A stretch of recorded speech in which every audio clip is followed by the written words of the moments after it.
Singapore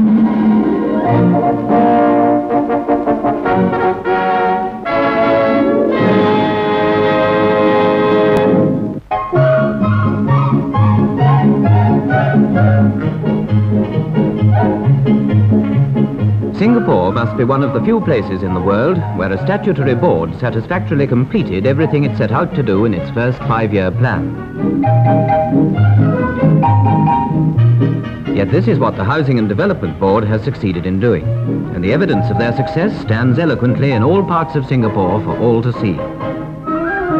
In 1960, the first year of the Housing Board, the first 5-year plan was drawn up, calling for the building of 51,031 housing units by the end of 1965. And by the middle of 1965, the target had been exceeded. Well over 400,000 people, a quarter of Singapore's population, has been rehoused in the last 5 years in these bright, modern, airy flats. Nowhere in the world, except in Russia and West Germany, is the rate of rehousing faster than in Singapore. As part of the board's celebrations to mark the completion of the first 5-year program and the solving of the housing shortage, an exhibition was held on the site of the former Outram jail. Plans and models were on display illustrating the board's new projects for the next 5 years. By far the most stimulating and exciting is the far-reaching scheme to rebuild a new city on the site of the old dilapidated buildings and unhealthy slums.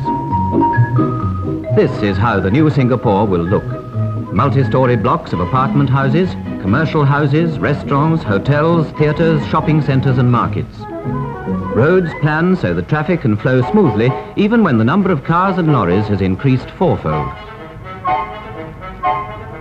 As Prime Minister Mr. Lee Kuan Yew said, "The people of Singapore demand high standards of their governments, and they are prepared to work hard and are capable of high skills. For them, the sky is the limit." Singapore is acquiring the one hallmark of a great civilized community: magnificent buildings plus comparable workers' housing.